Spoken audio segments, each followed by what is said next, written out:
The fastest, most direct way to grow spiritually is to pick a point way beyond yourself and to fix on that point and not to judge yourself for being short of that point, but to notice the gap between where you are and that point. So for example, you say to yourself, I'm not going to get disturbed by anything anymore. Just a little point, a little bit beyond you, tiny. I'm not going to get disturbed by anything anymore. Nice point to pick. Certainly we'd all like to be there. So why not pick a point that's worth reaching? And in order to play with that, just make it a game. It's not guilt, it's not heavy, it's not failure. It's a game. But first, like any other game, you better understand the terms, the rules. And so you question, what does it mean to get disturbed?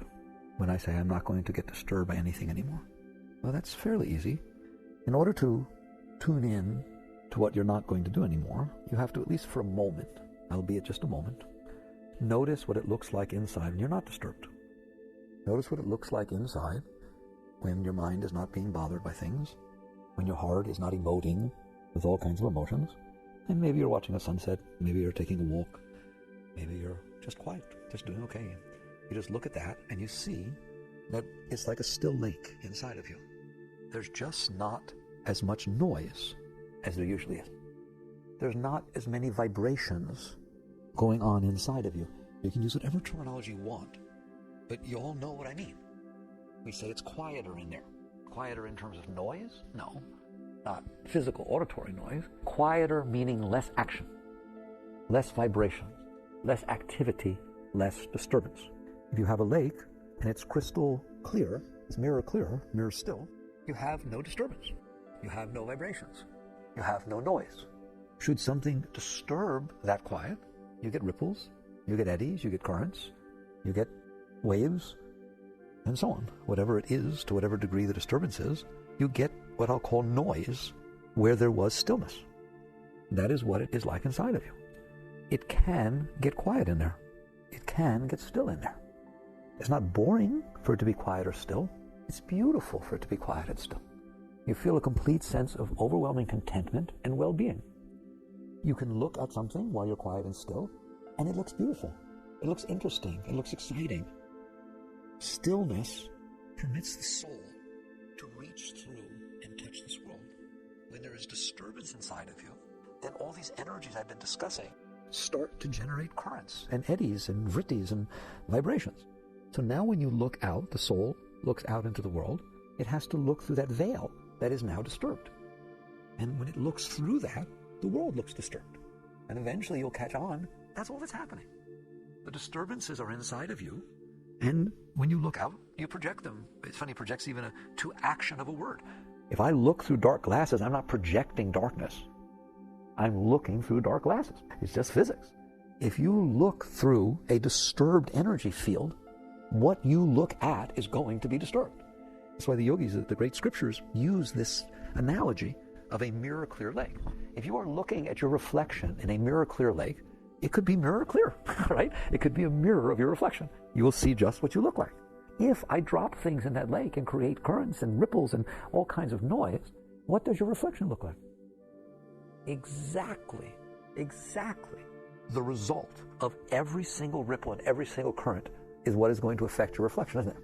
Where it dents down into a trough, you'll have a dent in your face. Where it flashes up into a wave, you'll be all distorted that way. You will be distorted in exactly the way that the disturbances exist on what you're looking at. It is the same way with your energy body.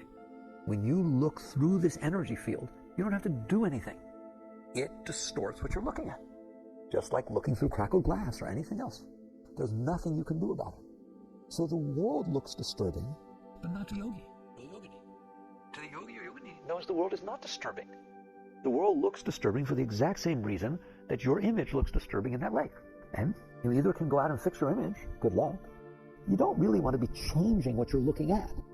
You want to deal with the disturbance itself, which are these vibrational changes. Believe it or not, those vibrations, those distortions and disturbances in the energy field, they change your whole life. They change your whole world. That is, every single thing that's going on is going on inside of you in that energy field. There is no reason to deal with anything else. So when you say that you're going to set a point out there that says, I'm not going to get disturbed anymore, that's what you're saying. You're saying that my energy field inside is not going to get distorted and messed up anymore. And if it does not get distorted and messed up, I don't have to worry about the world, because it is the cause of all disturbances in this world. It is what makes everything look disturbing and distorted and scary and everything. If it is clean and clear, you will see, you can look out and see beauty everywhere. The world is just the world. Don't know how many can reach that state, but you just get to a state where there will never be another time, ever, where when you look in this world and you don't see the world. You just see the world. You don't see good and bad and right and wrong and better and worse and, wish it was and wish it wasn't. You see the world. When you look at a dog, you see a dog. You look at a cat, you see a cat. You look at a snake, you see a snake.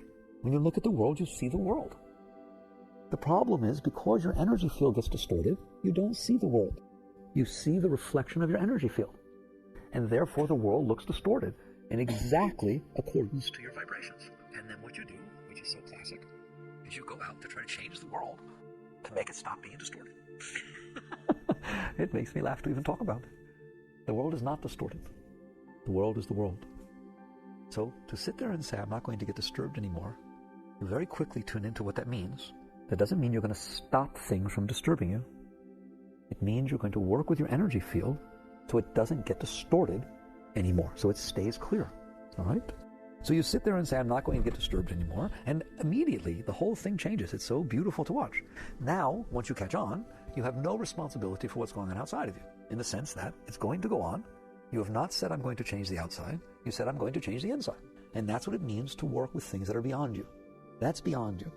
To most people, it's beyond you to say, I'm not going to change the outside, because we're so afraid and affected by the outside that the thought of leaving it alone is a scary thought. But you got to contemplate that a little bit, how it is that you can be afraid of life to where you can even let it be what it is. Be afraid of other people where you can't let them be who they are. And you just get to where I'm not going to be like that. Then your work with yourself is the beauty. What am I going to do about the fact that even though I said I'm not going to get disturbed anymore between you and the lamppost, I do? The energy does get disturbed. It does go through these changes. Well, that's where your real growth starts, is how to learn to work with your energies, how to learn to work with yourself while your energies are going through these changes. And it really is not hard. No matter how many times we talk about it, it just looks easier and easier every single time. You are not your energy field. You are the one that is aware of it. You are watching these energies go through changes. You don't believe it and you don't understand it, but if you would stop touching them, they will go away. If you can keep your hands to yourself, then when the world drops its leaves and its petals and its rocks into your lake, I want you to see your inner energy field as a lake. It's a lake of energy. The senses bring in the vibrational changes that happen outside, and they drop into that lake. As they drop into that lake, they create ripples. They make changes. They make an impression. Ramakrishna once said, anger to a saint is like riding on water. When you ride on water, it makes an impression, but the moment your finger moves, it's gone. That's how the senses should be affecting your lake. They should make an impression. Otherwise, you wouldn't be able to see anything, right? The senses have to send the messages in, make an impression upon this energy field so that the consciousness is able to experience it. So you let it come in, it makes its impression, and if you were not to touch it, if you were just to leave it alone, it would be like riding on water. It would make an impression, and as soon as that impression is made so the consciousness can see it, it would disappear. It would just erase. It'd be wiped out, just like that. Just natural process of clean slate constantly, yet there just enough to experience it and then be there for the next moment and the next moment and just keep experiencing these impressions, which are gone. If you keep your hands to yourself, this is what will happen. I've made a statement to you. If you do not keep your hands to yourself, then when it starts to make a ripple, you either want to stop that ripple or keep that ripple. And the moment you're playing around with it, you're going to get more than you bargained for. I say, the more you teach, the more you realize why all the ancient teachers use that lake. It's such a perfect example because water and energy are very close in their behavior patterns. And so now if you're getting a ripple in that lake, that crystal mirror clear lake, and you don't want that ripple, and your tendency is to touch it to make it go away, or you like that ripple, so your tendency is to grab it in order to keep it, what's going to happen? every single time you touch it, you'll create much more disturbance, won't you? And it won't help you keep your ripple, and it won't help you get rid of your ripple. It'll just make a mess. It's as simple as it does, all right? You wouldn't be able to figure out where your ripple is anymore if you touch it enough, will you? Either to get rid of it or to keep it. And so now there's more ripple, so you got to touch more. And it just becomes a complete chaos inside. That is the normal state of a human being. It is chaos in there. It is just one disturbance after the other, and it just seems like a life of infinite disturbance. It is only that way because you're touching it. It is not the world creating those disturbances. It is not. The world is coming in and making the impression upon your lake, and it's disappearing. But you're not letting it. It's so cute once you get back far enough and watch this. You're either stopping it from making an impression because you can't handle it, or you're trying to keep the impression. Somebody was very nice to you, had a very nice experience. You don't want it to go away. And so you try to cling to it, to hold on to it, or to push it away. This is the cause of the disturbance. It is not what other people say to you. It is not what other people do. It is not your finances. It is not your family. It is not anything like that. The cause of disturbances is these ripple effects that go on in your energy body. Since it is your energy body that is disturbance, that's what creates disturbance, and whatever is causing it to be disturbed is the cause of disturbance. And what is causing it to be disturbed is not this world. What is causing it to be disturbed is you. And that's a good thing, because it means you're already free. It means you don't have to change everybody and everything else outside of you in order to come to a state of peace. You only have to work with yourself. It also means that you don't have to try to stop the disturbances from happening. Because in truth, it is your effort to stop the disturbances that is making the disturbances. And you also don't have to try to keep things a certain way, because it is your effort to try to keep them a certain way, inside or outside, that is causing disturbance. Now right there, everyone's lost. It's too Zen, okay? It's too much the Tao. People want to do something. They want to use their will. They want to have a technique. They want to have something that they can get their hands on that will make the disturbance go away. But it's such a paradox, because it's the act of getting your hands on it that is creating the disturbance. So if you say to yourself, I don't want to be disturbed anymore, what you are saying to yourself is, I want to learn to sit inside without touching. That's what it means. People are so busy renouncing the outside. It has nothing to do with the outside. You renounce the outside all you want. You're still stuck with the inside. If you learn to sit inside without touching, it will all go away. It will all go away. What does it mean to sit inside without touching? Again, it's not something that requires, 6-10 hours of meditation a day for, 3-week retreats. It has nothing to do with that. Ultimately, that helps a great deal, don't get me wrong. But that's not what it has to do with. What it has to do with something very, very real.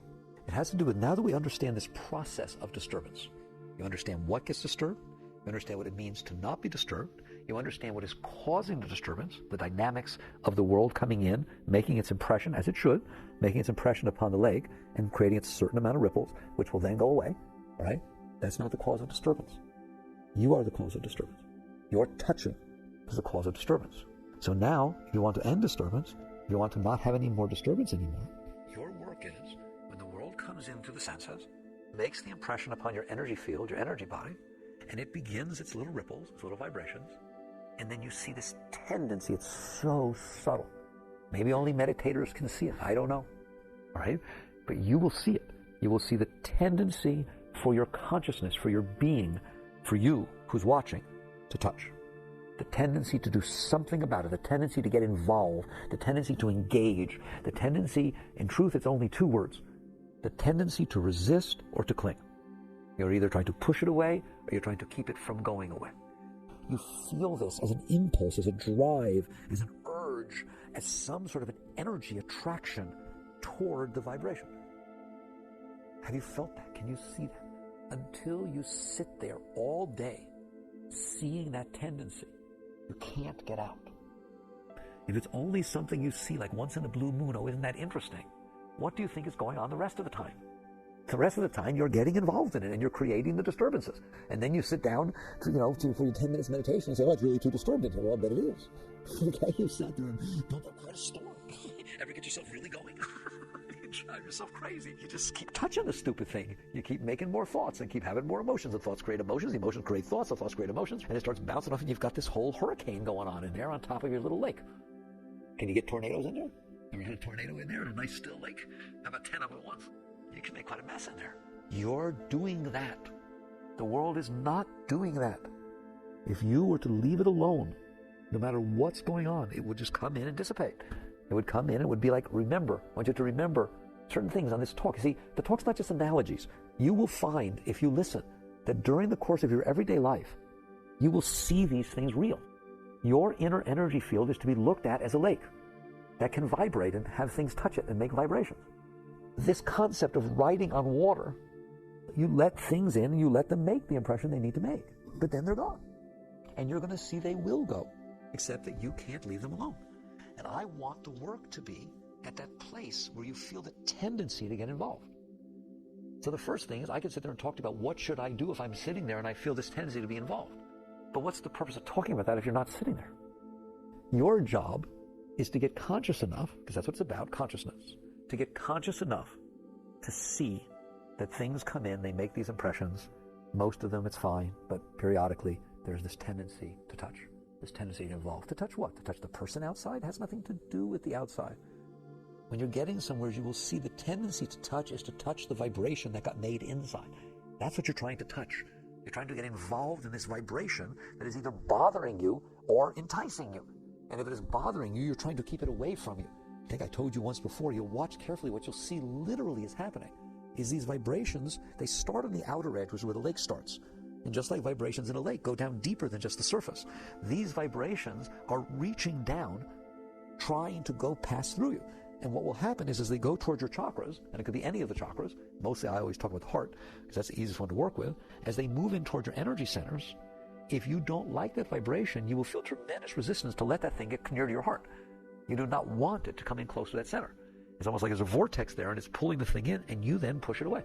And you'll see eventually, that actually you're touching. There's literally an attempt to keep that vibration from going into your heart center. From going in there. It's the act of pushing it away from your chakra. It's something I'd love for you to visualize and say that these energies are coming in, and you're holding them away all internally. You can feel it. You do resist this stuff. And so the energy vibrations try to come in, and you push them away. Or they touching your heart and you like them, so you hold on to them. So that's literally what's happening. You got to be conscious enough to be there. Now, what do you do if you see the tendency to touch? It was a trick question I got you, because if you do the work to be conscious and be there so that you're aware that you feel this tendency to go down and touch those energies, you did about 99.9% of the work. My part's easy. Because once you're there, it means you've already transcended the energy. If those energies are so overwhelming to you, you're not even there. The minute they happen, you got sucked in. You don't even know where you are. You're just fighting with the energies. The moment you get conscious enough to where you can actually watch these energies start to come, my job's easy. What do you do if you feel the tendency to reach out and touch someone? You do the exact same thing that if you're trying to stop smoking. If you're a smoker or an eater or whatever it is, you feel this tendency to pick up a cigarette. You feel this tendency to have a snack. You feel the tendency to do something, a habit you're trying to break. When you feel the tendency to pick up the cigarette, it's a drive, it's an urge, it's an energy movement that wants to do itself. You just don't do it. You just don't pick up the cigarette. If you are sitting inside and you feel this tendency to touch the energies that have come in, simply don't do it. Just exactly the same act of will that keeps you from picking up the cigarette is the act of will that permits you to remain in yourself instead of going out to meet these energies. You do not leave the self. You do not go out to meet the energies. I'm serious. I'm talking to you very seriously. How do you not leave the self? The energies are interacting with each other, almost magnetically, and it's tending to pull you into it. To do so, you must leave your seat of consciousness. You must leave the self. You must lean forward and engage is a key word. You have to engage and get involved. If the moment you feel the urge to touch and get involved with these energies that are vibrating inside of you now, you lean back inside. You can lean back outside if you want. It's okay. Helps a little bit, all right? But really, it's inside. You fall back, relax, and fall away from the energies. Now you're getting conscious. When you can feel the energies, notice yourself, and then get a concept of toward versus away. One movement will move you toward those energies. If you fall here, I'll do it this way. When you feel the tendency to go toward the energies, go in the opposite direction of which the energies are pulling you. Like maybe some people don't know what it means to go backwards or fall behind. Go in the opposite direction of what the energies are pulling you. Relax first, though. Don't tense while they're pulling you, because then you'll be pulling them with you. All right? You have to literally relax your heart, relax yourself, the very part that's trying to get pulled. You relax it, and then you lean away from the pull. There. That is your spiritual growth. If you make it to that moment where you're conscious when that's going on, then every single moment of your life you are going to God. That's how you go to God. As surely as walking upstairs takes you upstairs, if you go step by step up each stair, if every time these energies pull you toward them, either because you're trying to stop them or you're trying to cling to them. I just want that energetic tendency to get drawn toward the vritti, toward this energy movement. You just instantaneously relax your shoulders, relax your chest, relax your whole inner being and fall backwards. That's it. If you do that, you will not touch those energies. You will not. They will stay as long as they need to stay, but you are not exacerbating them. And it doesn't seem like it, but it will quiet down. Not instantaneously. It doesn't have to be like that. Something was wrong, these energies. You didn't aggravate them.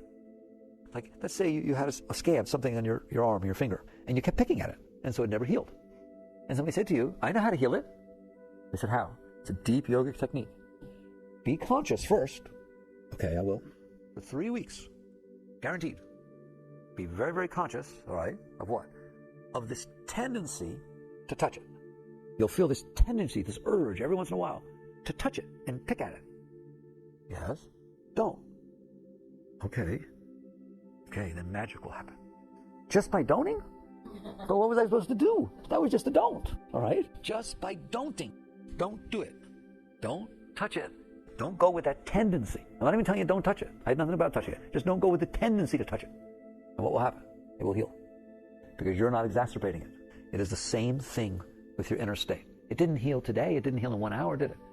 You didn't see any difference right away. But it will heal, won't it? It is that way with your inner state.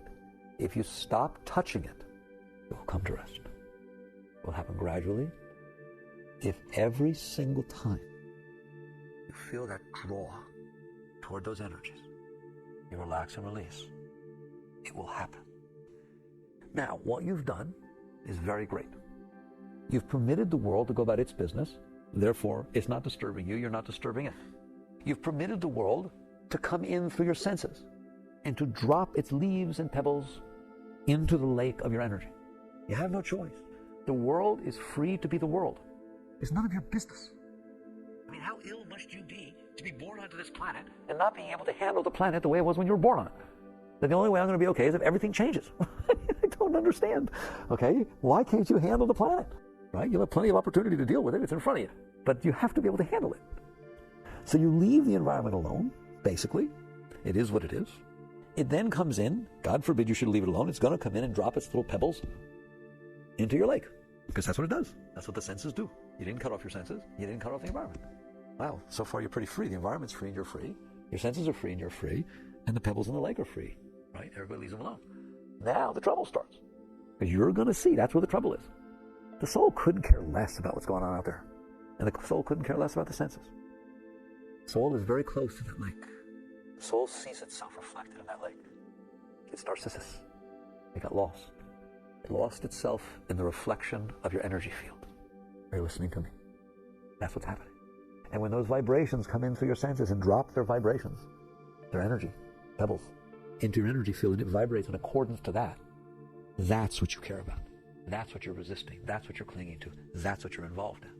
So the tendency for the soul to be drawn into those vibrations is all you have to work with. You don't have to work with anything else. That's where it's all happening.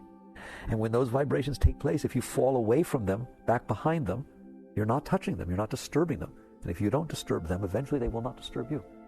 Right? You just have some leftover work to do for the mess you already made. So you fall back. If every single time, people can't hear that either. Every single time you relax and release, it will happen very, very quickly. If something happens that's bigger than what you thought you were able to relax or release through, yoga has a technique for that too. Ready? Relax and release through it anyways. That's the advanced technique. Only for people that manage to get past the first stage. You get to the next stage. Until eventually, that's all you're doing, is relaxing and releasing away from the tendency to touch. Now you may think, and I won't get into it big, you may think that if you do that, your life will fall apart. No, your life will come together. Relationships, your finances, everything. Will be healthier, whatever that means. You don't know what it would have been otherwise. But you will be more in harmony with your dharma in those things if you're not creating disturbances for you to distort your interaction with them. You'll be clear enough to interact with them at the highest level that is meant to be. That's all I can answer. You'll get rich and you'll get married and all these wonderful things will happen. No one will ever get sick in lines or lay down with lambs. I'm not going to say that to you. I'm not going to say that. I was very careful. I picked my words. Here's the words. If you do this, everything in your life will be to the highest possible place it should be and could be in accordance to what is. So if you are supposed to be going through difficult financial times, instead of it being a complete mess, it will be some difficult financial times that you're at peace with. If it's a relationship and you're attracted to somebody, repulsed by somebody, or something's happening, changing, it's not that it won't happen. The world goes on. It's not like some magic that's supposed to make it be the way you want it to be. It just is what it is. And the fact that you're in harmony with it takes the edge off of it. In other words, it won't bother you anymore. That's all I can tell you, all right? And that's got to be the highest it can be if nothing's bothering you anymore, no matter what it's doing. And so you don't get afraid that if you fall back behind it, your life will fall apart. Your life will not fall apart. It will not. Your life will come together. It will come into a harmony. And to fall back behind it does not mean you don't interact with the world. It means you don't touch the vibrations that are coming in. You can interact with the world perfectly well without trying to manipulate those vibrations. There's no problem with it. You just interact with the world. The truth is, you can interact better with the world without creating disturbance. So it becomes very, very simple. If you set out in front of yourself that I'm going to live a life without disturbance, you can't do it. It's not something you can do. But you can work with that which I talked about. You can sit back behind yourself and not permit yourself to get sucked into the vibrations when they come in. It takes practice. But as you do it, without knowing what happened, eventually you will be living a life without disturbance. You won't be able to answer how it happened. You won't be able to say when it happened. It isn't like something touched you and all your disturbances go away. It's very much like that little boo-boo on your finger or arm got healed. When did it actually go away? I don't know. It was so gradual, it was so natural, that the only thing you didn't do anymore was touch it. And it healed. That is what is going to happen inside of you if you don't touch those vibrations. You will start to have a life without disturbance. What does it mean to have a life without disturbance? It means the world will unfold. You feel no responsibility for it. You feel no blame. You feel no guilt. You feel no pride, no shame. No pride and no shame. It's just unfolding. It's not even personal. You don't even feel personal. How about if you never took anything personal again for the rest of your life? The world was unfolding and you were sitting there. That's the story. Does that mean you're cold and detached? No. It's the opposite. Because when the world comes in, it doesn't have all this interference. You feel it at a much deeper level. Your heart gets moved with everything that happens. You feel greater joys and greater sorrows and greater everything. But it just lasts while it lasts. And therefore, you're not afraid of it. One thing that happens when you live a life with no disturbance is there is no fear. I'm talking deep yoga here. Natural deep yoga. Why would there be no fear? What you're afraid of is those vibrations. You're not afraid of this world. You're afraid that some vibration is going to get in there that you can't handle. You take anything you think you're afraid of and then magically make believe that for some reason, when it happened, it caused a nice vibration inside of you. We'll play opposite day and tell me whether you're still afraid of it. And you say no. Then take the thing you're least afraid of right now and make it so that when it happens, the worst vibration goes on inside that you've ever felt. And tell me whether you're afraid of it. Prove my point, right?